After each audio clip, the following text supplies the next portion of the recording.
All right. And here we are. Welcome, everyone, to the Power Man podcast. I am your host, Rory Paquette. As always, your very humble host. And we've got a very special episode today. We've got a special guest with us today, and he just cut out. There he is. There That's we go. right. I'm back. You're back, man. Yes, we are live today with Nick Hoffer. He's the owner of Hoftech Industries. He's known as the Holster Guy. He's a Lions Den member, and he is one of the biggest, fastest growing names on the Instagram platform. Let me just tell you, you guys have got to check this guy out. Before I get rolling with anything else, I want to make sure you guys have his Instagram handle, and it is at Nicholas Hoffer, but it's NikelAsHoffer,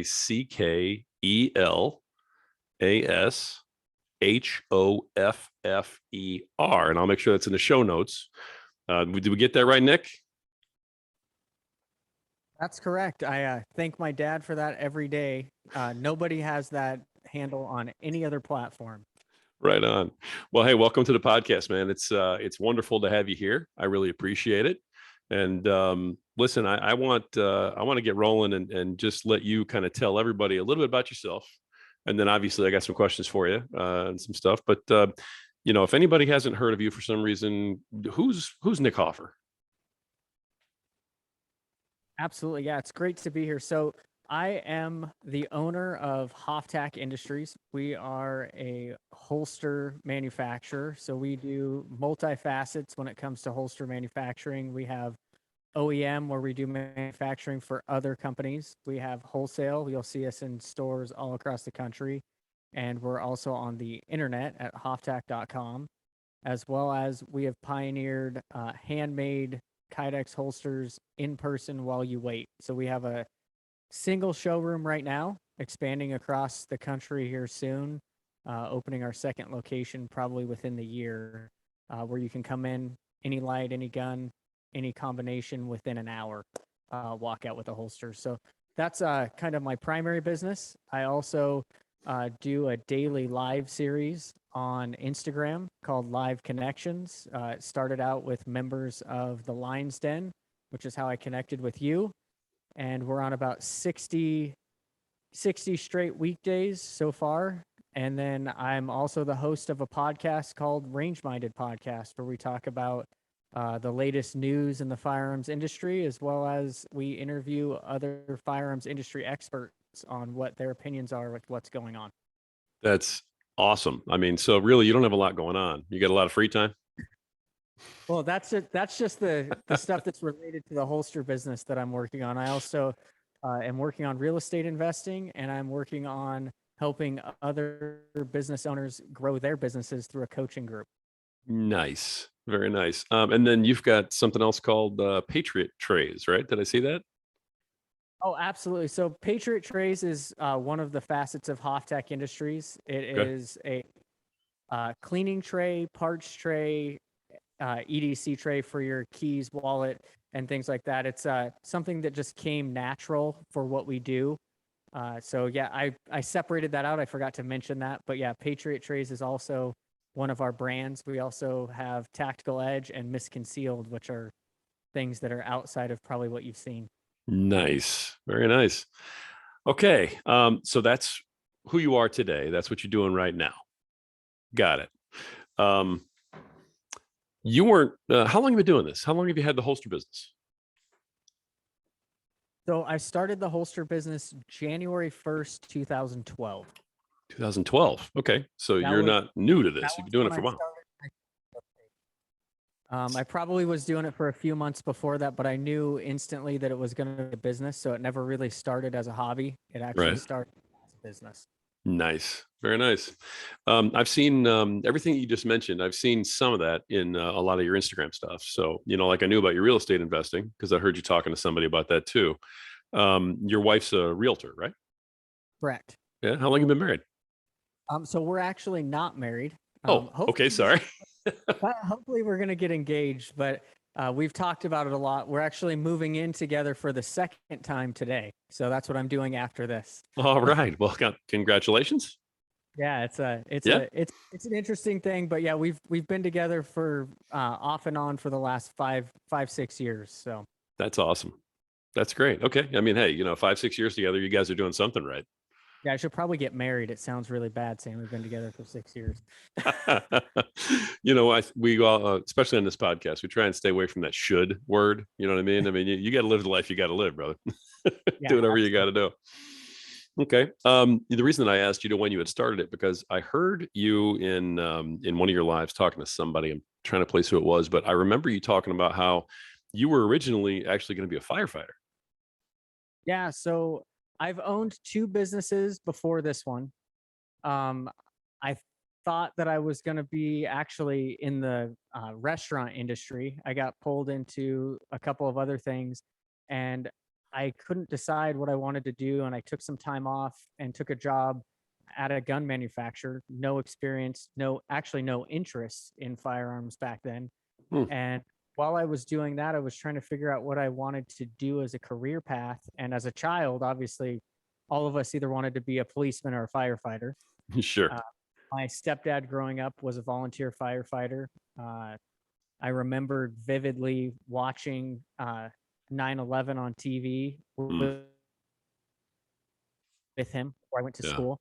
And I just always kind of gravitated towards wanting to be a firefighter. And so while I was, I guess, cutting my teeth in the gun industry, I went through the fire academy.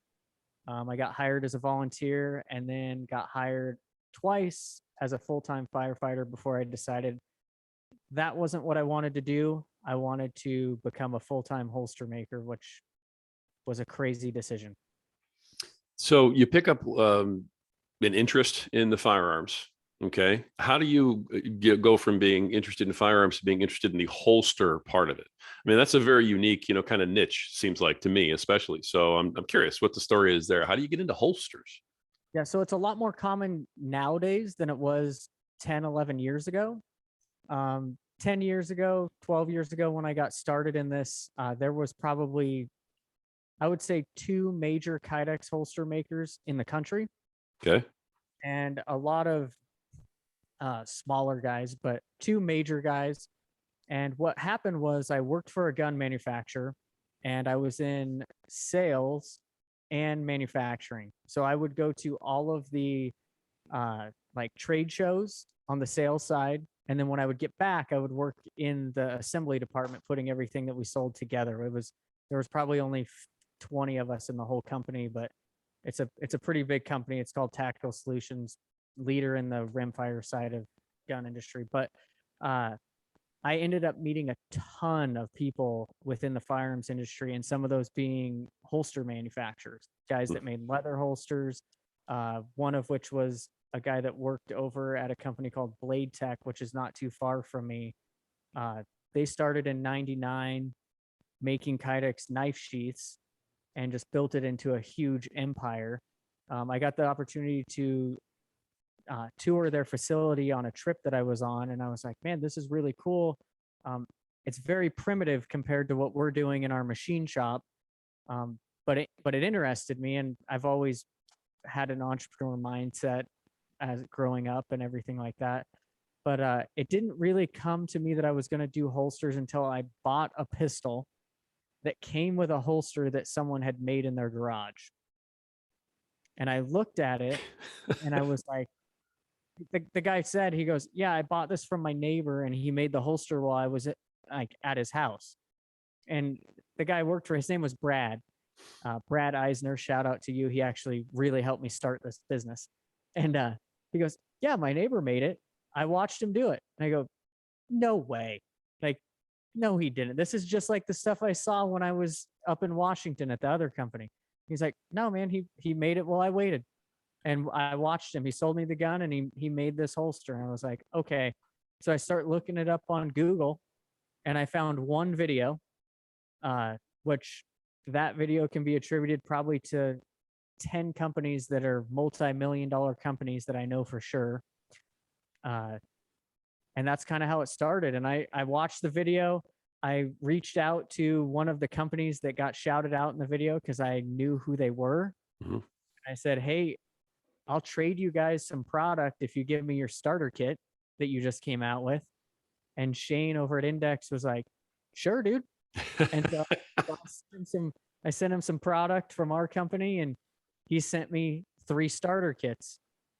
And that's kind of what started this. And I was able to make 25 holsters from each starter kit, and I sold those on Facebook for $25 a piece, and then took that money and bought more, and just kept turning that over and turning it over until I learned what I was doing. And then I started raising my prices to $50, and then just up from there.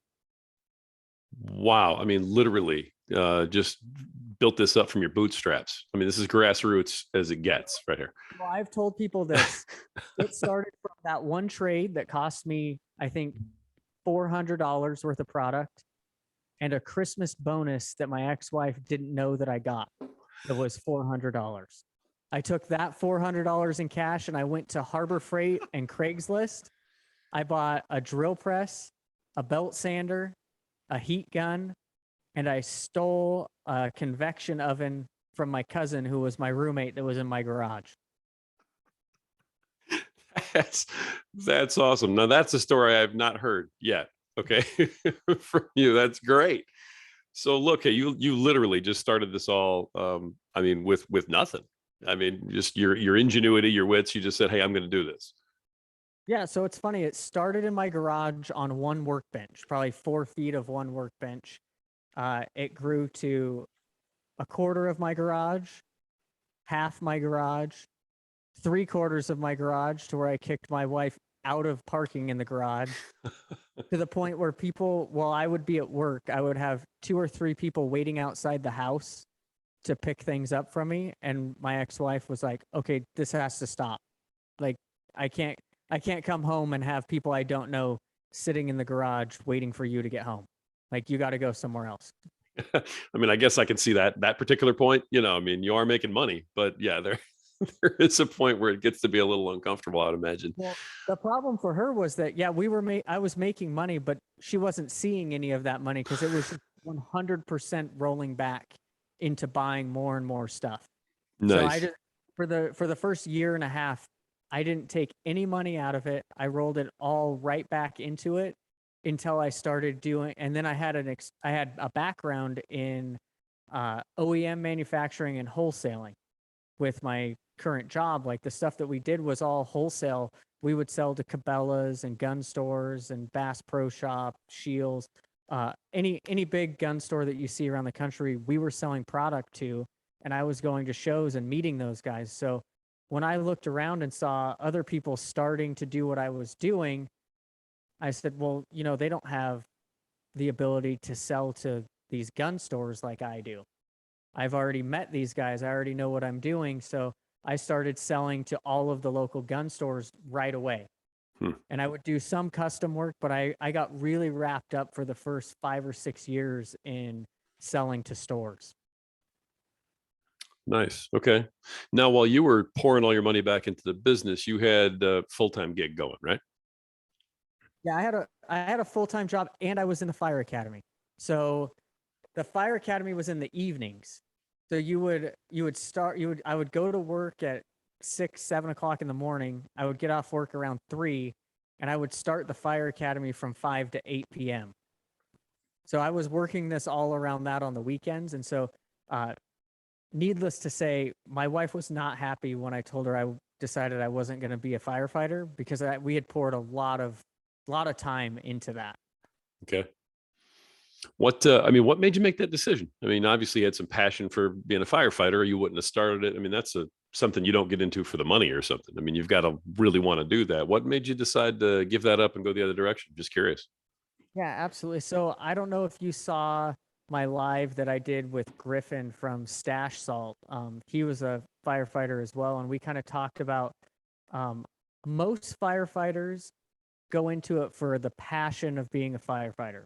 Uh-huh. And that's definitely what I did. I wanted to help people, and I wanted to do something bigger than myself.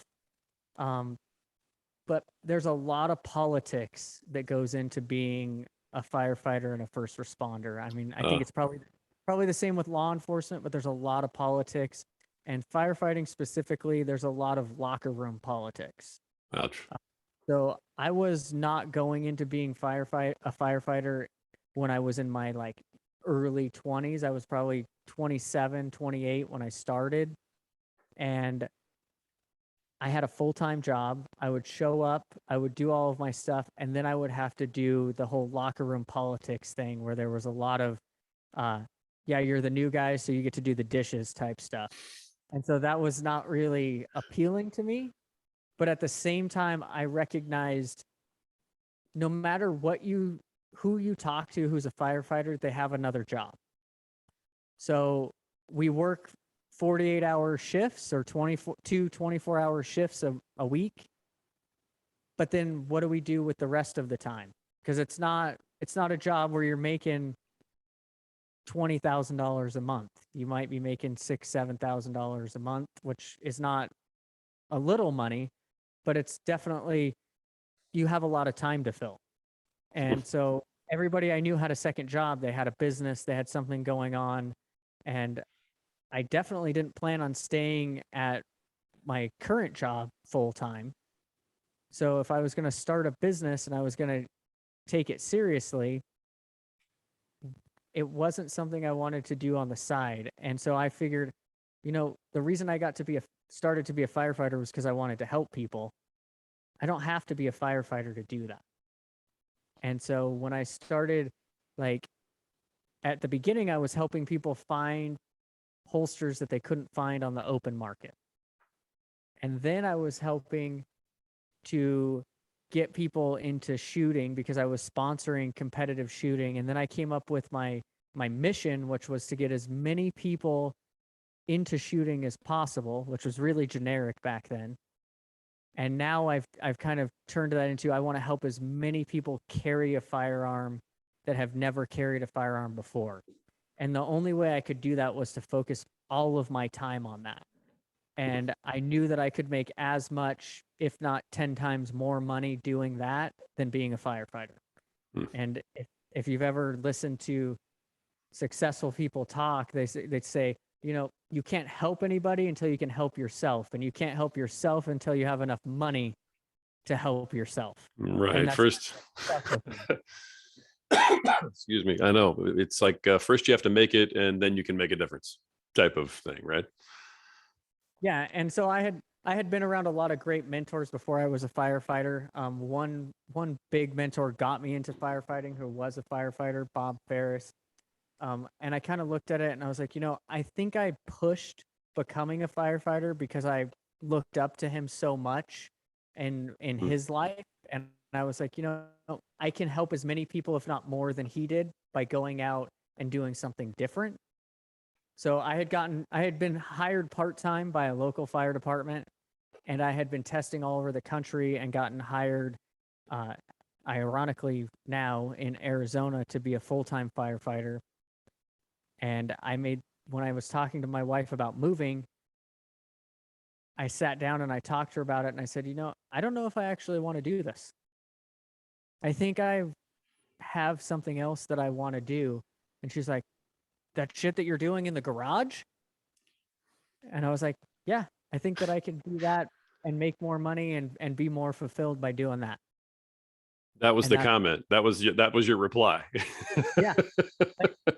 She's like, the shit you're doing in the garage, because she really didn't know what I was doing. She knew I was making holsters, but I was making and selling way more holsters than she knew about.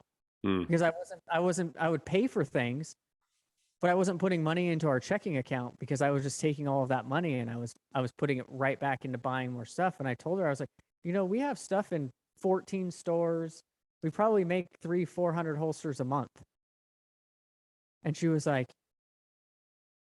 in the time you get home from the fire department and you leave for work at 6 o'clock in the morning, you're making 300 holsters. I go, yeah, pretty much. She really didn't know. No, because I was not, I was so busy that I wasn't talking about how much I was doing. I would go from one thing to the next I had 3 full-time jobs at that point. Sure. And the only thing I was really talking about was the fire academy, because that was, in my mind, the most important thing and the thing that was taking the most time away from my family. Right. And she really wasn't in favor of this decision you were making, clearly, based on her comment. So what really happened was I decided to leave the fire academy, and then a couple months later I decided that I said, hey, I'm going to quit my job, but I promise I'll put 3 months worth of my income in the bank. And she said, okay, well, as long as you do that. And then 5 days later I said, okay, I put in my notice.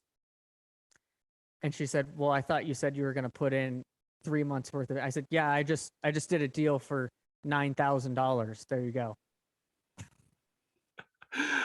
Did her tune change at all? I mean, did she ever get on board with it? I realize she's an ex-wife, so I don't know if that. We actually ended up getting divorced 4 weeks after I quit my job. Ugh. So I quit my job, I got divorced, and I had a catastrophic accident that caused me not to be able to work for 6 weeks. All Ouch. within 3 weeks. Is that something you want to tell anybody about, or I mean, you reserve the right to not talk, obviously, about something, but That's that's usually where my story starts. So okay. I've gone back a little further than normal. So usually my story starts with I signed a contract with a company for a holster I developed, and I didn't have the money to manufacture it. So I signed a contract with them to sell it under their name. Okay. I took a deposit. That's what I quit my job with. And then I realized that I was getting divorced because my wife asked me for a divorce. I fought against it for a while, but we were separated. And then I cut my hand making a set of knife sheaths to go to Blade Show. We were making 500 knife sheaths for a custom knife maker. And I was working through the night. I still was working my job. So I came after work. I worked for probably 12 straight hours. It was 8 o'clock in the morning. I hadn't slept, and I was test fitting a knife sheath, and I dropped it, and I went to grab it. I grabbed the sharpest knife I've probably ever grabbed in my life, cut all the way through my pinky, cut all the nerves, all the tendons, all the arteries that are in your hand, and had to drive Ugh. myself to the hospital. And at that point, I was like, okay, I've just given up everything that I had. I'm getting divorced. I'm in the middle of a divorce. I don't have a job other than this after this next week. Like, it was my last week of work. I'm sitting in the emergency room going, so do I call my wife or do I just hang out here by myself? Because we're not together anymore. And by the time I called her, I was sitting in the back. I got stitched up. She's like, oh, I'm like, don't worry about it. I'm already headed home. At that point, she's pissed off because I didn't call her. And in my mind, I'm like, what? You wanted to get divorced? Like, this isn't, like, not your problem, right? And so I'm driving home, and I'm like, I'm 15 miles from my house at the hospital. I'm driving myself home, and I'm on the freeway, and I think in my mind, I go, okay, so I'm gonna have to make a decision. Either I go back to work because I left on good terms. I could always go back, or I figure out how to make this work, even though I have no idea how I'm going to work without my left hand. Because the doctor said once I had surgery, it would be probably 4 to 5 months that I couldn't use my left hand. And I'm in Oh wow. a full cast, like, hand. He stitched up my hand and stitched my finger back up, but I'm in a full arm cast, like immobilizing my whole left arm in the middle of the biggest job I've ever taken on, right at the beginning of my business and basically this career. And by the time I got to my front door, I sat in my truck and I told myself, you're either going to make this happen or you're going to go broke. That's the only option. And so I went inside, I made a post on Facebook, and I said, hey, to everybody that's been following my holster business, I did this on Facebook. I said, I need some help. I've had an accident. I have this big order. Anybody that could come into the shop and help me and wants to learn how to do this, I'll teach you, I'll pay you, I'll do whatever we need to do, but I need help. And that's the first time I had ever done anything like that on Facebook, asked for help. And I had 5 people immediately. Whatever you need, let me know. I'll come in and do it. Wow. And big shout out to a friend of mine, Matt Kovac. He lives in Phoenix now. He makes belts. He came in and worked for me for I think 6 months and did everything. He was my left hand, basically. Wow. He sewed up a cover that I could put over my cast because he sews up belts, and he made me a cool cover for my cast so I could pseudo work. And then he did everything I needed him to do for 6 months until he moved to Arizona. And Wow. that's why I'm here today. And that was 6 years ago, and I haven't gone back to work yet. Most guys would have rather probably just killed themselves than asked for that kind of help to begin with. But not only did you do that, you still stuck fast to your decision that you were going to do this, somehow stayed dedicated to it. And then you actually, I mean, you got the help. That's almost the craziest part of the story. It was really mind blowing when I asked for help, the amount of people that were willing to help. Like all of them had jobs. Matt had his own business. Like he came in and he basically made it happen for me. And then since then I've had multiple people that have come in and kind of done that since then. But yeah, him and Brad, they really stepped up and made this to where I could make it into a full-time business. And if I hadn't asked for help, I probably would be doing something else right now. Right. Now, these were guys that you knew beforehand. I mean, you went on Facebook, or did you meet them through Facebook when you were asking for help? Just So wondering. Brad actually worked with me at Tactical Solutions. He had helped me before I quit actually build out the shop that we're in now. Okay. So we were in a smaller part of the shop that we're in now. He built the office in it and kind of divided it up, and he helped me when he wasn't at work. Matt, he was a stay-at-home dad who started a company sewing gun belts in his garage. So he retired from the Marines and was staying at home and started making gun belts. And that's how I met him, because his customers would come to me and my customers would go to him. And he was kind of struggling to get more business. So he was always kind of talking to me and asking me questions, and we became friends. I was selling his stuff to my customers and sending a bunch of customers to him. And he's like, well, I don't have enough business to stay busy all day. So if you need help, I'll come in and help you. And I think for the first couple weeks, he helped me 100% for free until he learned what he was doing. And then I was like, dude, I've got to pay you the time that you're not at home. So I think for the next 4 months, like I paid him what I could afford to pay him back then, because I wasn't in a position where I could hire employees. I like strictly needed help, but I wasn't in a position to hire help.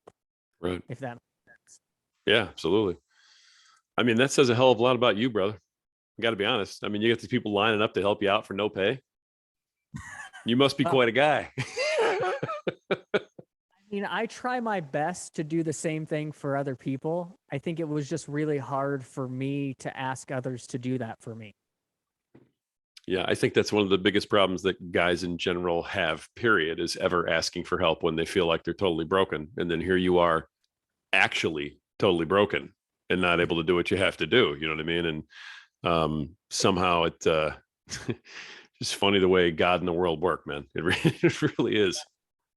It's funny because I've talked about this portion of my story probably 4 or 5 times in interviews, and it really is like when people talk about like one of the lowest points, like that was it.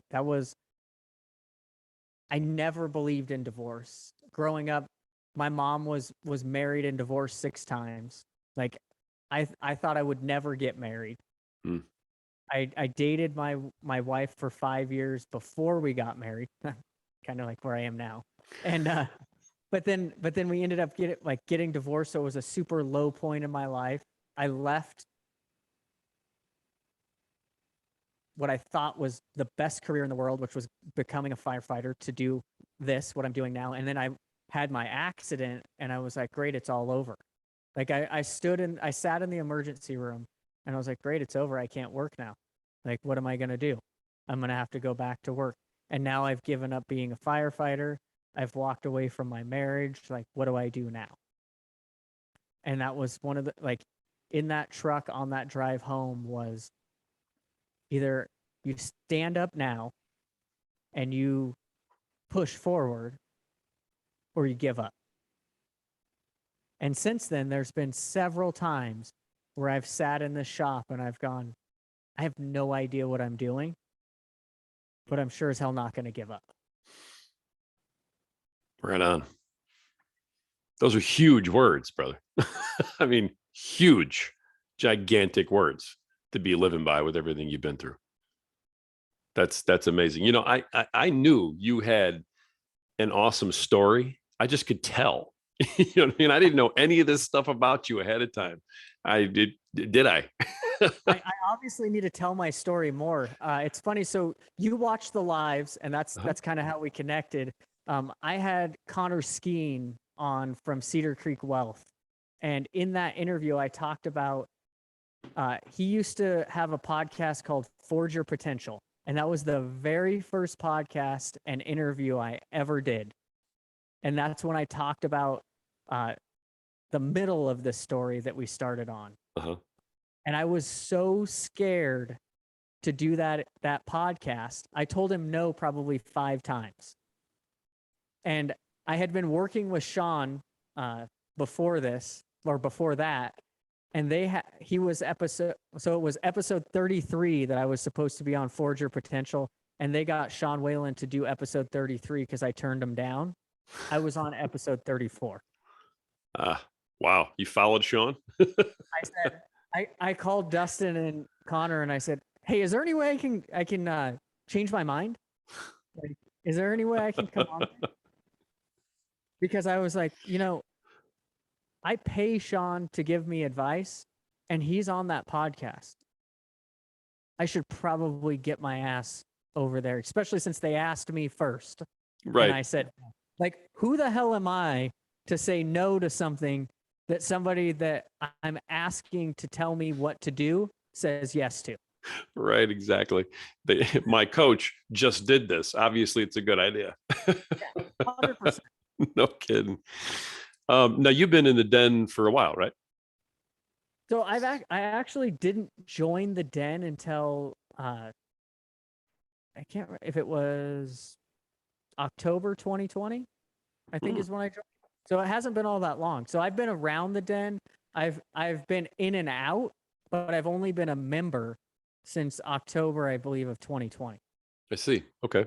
So did you have any kind of personal coaching or any backup therapeutic type thing? Anybody in your ear when you were going through the stuff with your hand? So I actually had been working with Sean for about 8 months before that happened. Okay. So I wasn't paying him, but me and him were talking. We started talking on Facebook through Messenger, and then we were texting back and forth for a while because I was going through the whole divorce thing for about a year, trying to figure out like what I was going to do, like what I needed to change, and I had this mentality of, well, if I could just get her to understand this. And Sean kept telling me, you can't get her to do shit. You have to do you. And in the end, what really made me make that decision was when she would tell me, I don't know who you are.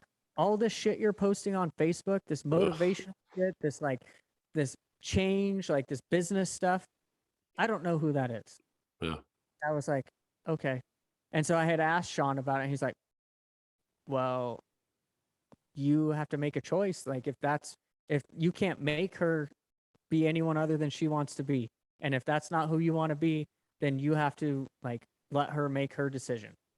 And so that's kind of what I did. And like I said, I had been listening to Sean, talking to him, friends with him on Facebook, and had personal discussions between then. And that's kind of like where I started. 2017, probably April, is where I started this whole journey. Wow. That is one hell of a story, man. That's and here you are today. I mean, it all worked out. You're killing it today. You've got all these things going on, multiple streams of income, multiple businesses. I mean, you've told us a lot about where you came from. And I think people are definitely going to follow you after this and get a real good idea of where you are now. Where do you want to go with all this? I mean, what's Nick's vision for, as if this isn't enough, what you've already done? What's your vision, 5 years, 10 years? What are you looking forward to down the line, man? So in 5 years, I'll be 40 years old. And my goal for the last 15 years has been to do what I want, when I want, with who I want. I had a mentor previous to Sean, Gary McCrummon, who introduced that saying to me. And since I was in my early 20s, I've been chasing the what I want, when I want, with who I want. And the goal right now is to get Hoftac Industries to a certain point where I can either franchise the custom shop or sell the retail side. Hmm. I think Okay. that I think both of those are very doable. We're looking right now into opening a second location in Eastern Idaho, excuse me, which is about 200 miles from where we are currently. And so I'm looking into that. I've had actually my co-host on the podcast has been hitting me up about opening that franchise and second location for about a year now. Okay. And I've really started to like entertain that idea and entertain the idea of what we do here in person. People don't really do in the holster industry, which is have people come into their shop and make holsters to their gun the same day. So if anybody knows about buying a holster online or buying a custom gun holster, it's weeks or months, not hours. Wow. And so here, I had 2 people come in this morning, and they've already came back and left with their holsters. Now, how are you able to accomplish that when, not to give any trade secrets away or anything, but how are you able to accomplish that when these other guys can't? Is it just because of the way you've set things up? Or, I mean, is it your assembly or how, what do you have going? So the way that you can accomplish that is by going way back to the basics. So everybody has a grand idea of being a multi-million-dollar company, right? Sure. Well, in order to be a multi-million-dollar company, you have to be scalable. Well, the way that we do things to get things back within an hour are only scalable by mass amounts of manpower, which is Okay. not really something that people want, right? They want to be able to do things quick, fast, and cheap. Sure. And Absolutely. so in order to do custom holsters, we can do them fast, but they're not cheap. And you have to have somebody dedicated to doing it, which is what I've dedicated myself to. So the other guys in the shop do the internet orders, they do the retail orders, and I strictly do any orders that come in the front door. And in order to accomplish that, I set up a booking system. So similar to going to get a haircut is what I always refer to is like, I go to the barber, I set an appointment weeks out because my barber, you can't just walk in the door, right? So if you book an appointment with me, it might be 2 or 3 weeks before you get to come in, but you get to leave the same day with your holster. So it's kind of a perception, right? Right. So really I'm 2-3 weeks out, but by the time you come in, place your order and walk out, it could be only 45 minutes. So you're doing that yourself. So that's how I've accomplished that. And a lot Wow. of holster makers don't like to use real firearms to make holsters because it's tedious. It Okay. takes time. It takes a certain skill set. And I'm actually learning it's a skill set that's hard to teach. The more that I've tried to replace myself 3 or 4 times in the last year, and it's actually harder than I thought. I was just going to ask you that. In order to make anything scalable of any kind, when it's you doing it, you have to literally replicate yourself to do it. Yeah, and so what I've done is because I haven't been able to replicate myself in that area, I've just increased my pricing.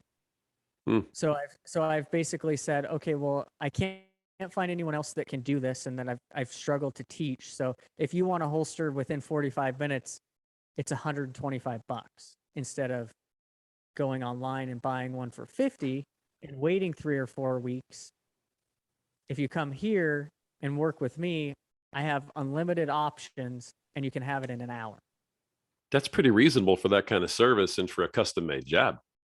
Yeah, and so to Yeah. be honest, we work off of an order sheet. So a base model holster starts at 85 and the average cost is 100.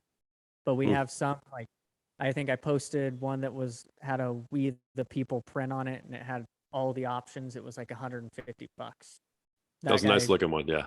that guy came in at I think 9 o'clock in the morning, and I had his holster done by I think 10:30, and he picked it up when he got off work that day. Nice. So it's a tedious job, but it's really my form of expression and art in what I do. So I love doing that part. So I continue to keep doing it.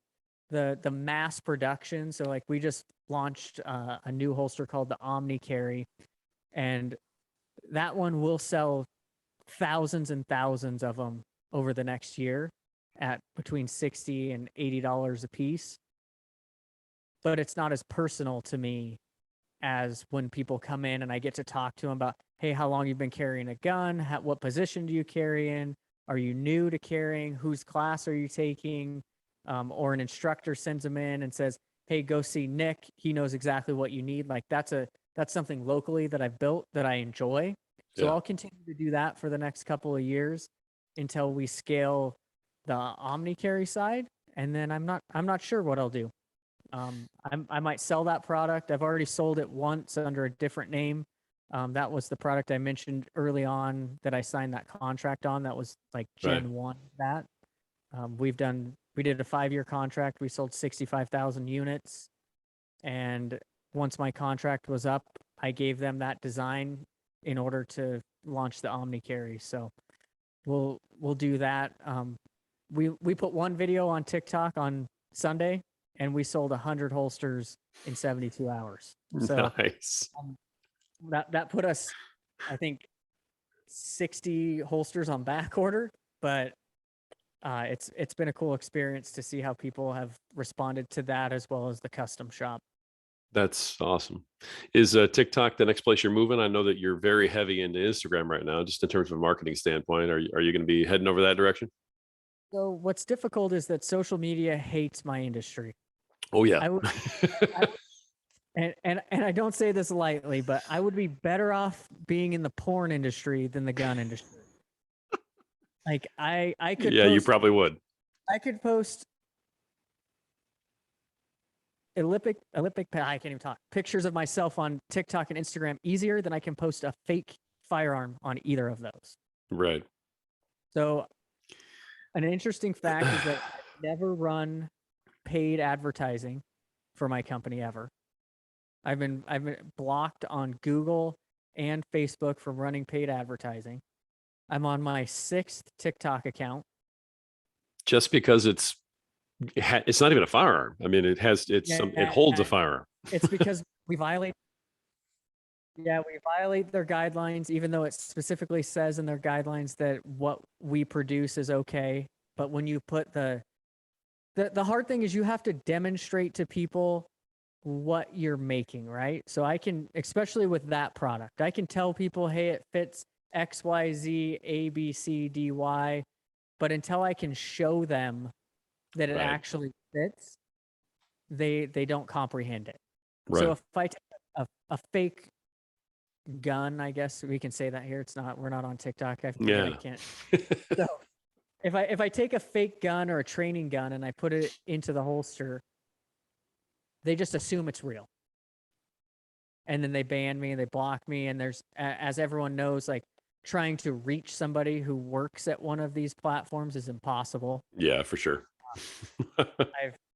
I've done everything. I've paid people thousands of dollars who tell me they can put me in touch with this person and they know somebody at Facebook who can fix this. It never works. Like I might get my account back, but then 2 weeks later you can't run ads. So it never Right. works. I've been lucky on this round of TikTok where we've had 2 viral videos. One got taken down. One is still up. It's like semi-viral. I think it has 80,000 views right now. But the the plus side is it has 2,000 comments. So that's pretty unique in the fact that it has, I think it has like 75,000 views right now with 2,000 plus comments. It's a lot of interaction. Yeah, that's great. Yeah, the interaction is insane. And if I would have had the link up the first day that it actually took off, I think we probably would have tripled our sales. Wow. So you've done Because all this with no paid advertising on social media at all. no paid Zip. advertising at all. We've done some giveaways. I built an email list a couple years ago that had over 2 million subscribers to it. And I actually ended up selling that email list with another company that I sold. So we're starting to build out. We're like at 120,000 email subscribers right now and that's all through Instagram, teaming up with other companies and giving stuff away. But that's basically the only way that we can advertise is through email. Sure. Wow. I mean, yeah, that doesn't surprise me, but that's not something that I was thinking about, top of the mind, like, oh yeah, you're going to have an issue with this. But I mean, it makes total sense now that you're saying it to me, because we all know how everything works. But It's funny to me because you think about firearms, right? Like we have a constitutional right to own firearms,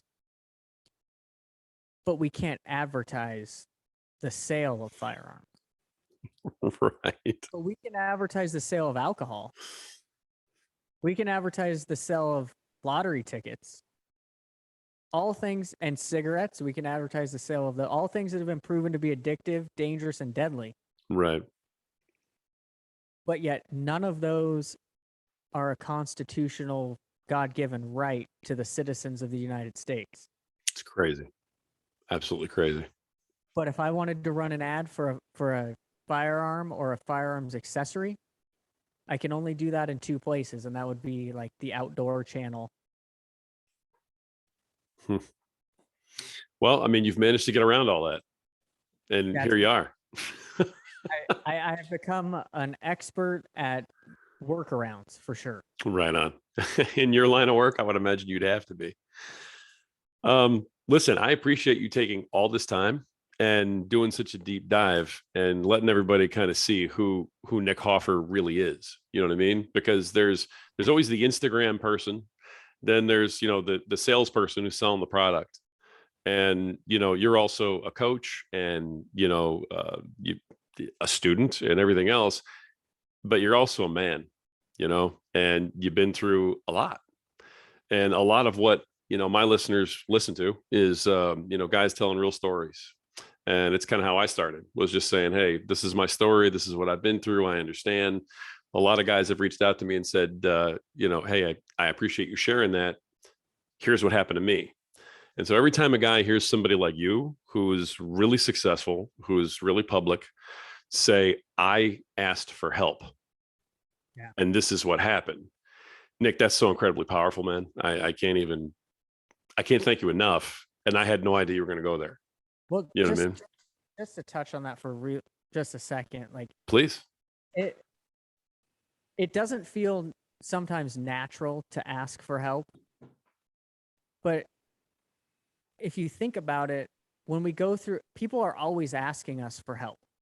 Like for me personally, like people are always asking me questions. They're always, hey, how did you do this? How do you like, that's asking for help. And when I was at the lowest point in pretty much my life, and I sat there and I said, why am I so afraid to ask for help? Like, I help people every single day. I would never refuse to help somebody if they needed help and I could give it. So why am I afraid to ask? And so I picked up my phone and I asked, and I received an overwhelming amount of responses.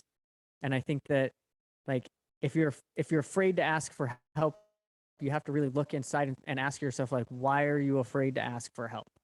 I mean, I tell people this every day when we go live on Instagram, like, why are you afraid to go live on Instagram? Like, we're just having a conversation. And what we talk about the help we ask for, the Yeah. things we talk about on Instagram, they're helping other people. Even though we don't realize it, like this conversation, if it helps one person, like I'm ecstatic. But I know it will help more than one person because I've seen the power of sharing. Right. That's the basic, the underlying theme of my podcast, to be honest. And it's one of the reasons why I did it. I've said it a million times in various episodes. If any of this helps one guy, to be better tomorrow than he is today, to not make that final decision, of leaving his wife, cheating on his family, ignoring his kids, ending his life, any of those things, then every single time I come on here and I do this and I spend my time doing it, it's 100% worth it. And when I can get guys like you to come on here and back that up, it's powerful. It really is. I'm grateful to you, man. Thank you for coming on tonight. Well, I appreciate the opportunity to come on here and to speak with you and to speak with your listeners. Like this is, I love to share. I love to speak with people, and this is big for me. So hopefully we'll have you on the Instagram Live. Get you on whenever you have some free time. Hey, I'd love to come on anytime. If I have to become a Lions Den member first, let me know. And I branched out. So we're having some non-members on. In fact, Monday, I'm having a cinematographer that I met on TikTok who does some gun content, and he's brand new to it. And he was asking me some questions. I said, hey, let's talk about it on Instagram Live. I do a daily live series. And he put out what he called the Patriot Challenge, and we're going to talk about it on Monday. So Right he'll on. be the third non-Lions Den member. And then I also have a friend of mine, Danny Garcia, who's going to come on, who's not a Lions Den member. So we're branching out. We got to go 300 days of Instagram Live, and then I'm going to write a book. That's the goal, huh? And then a book. Yeah. Hey, all right. 300 days, and then I'm going to write a book about my experience of going live with 300 different people on Instagram. Well, that's awesome. I'll tell you what, if you're looking for, extra guys to be on there, I would love to do it. You just let me know and I will show up. That sounds fantastic. I'm going to send you the calendar. We're probably about a week out as far as guests. I only do one a day. So I'll send you the link, and I look forward to having you on and talking. I appreciate that. Thank you, man. One more time for everybody, all the different ways that they can reach you, best ways, so on and so forth. Give them to me. So the best way to reach me is definitely on Instagram, Hoftack Industries on Instagram, or at Nicholas Hoffer. That's NICKELASHOFFER. And then Hoftack.com. So HOFTAC.com. Right all on. of that directly to me. That's awesome. That's awesome. Well, I hope that everybody who's listening takes advantage of that. Nick, thank you so much for coming on here tonight. It means a lot. And your words have had a ton of power, man. They really have. Absolutely. Thank you for having me. Thank you. And we'll see you on Instagram soon. Right on. Thank you very much. Bye. And folks, that was Nick Hoffer, and an amazing guy. Amazing guy. So glad that he's on here. He's on Instagram every day, like you said. And I hope that you guys check that out. He brought up a huge thing about asking for help. It was amazing, really, the way he talked about it. I didn't even know that all that had happened to him. I just had this feeling as I was talking to the guy previously.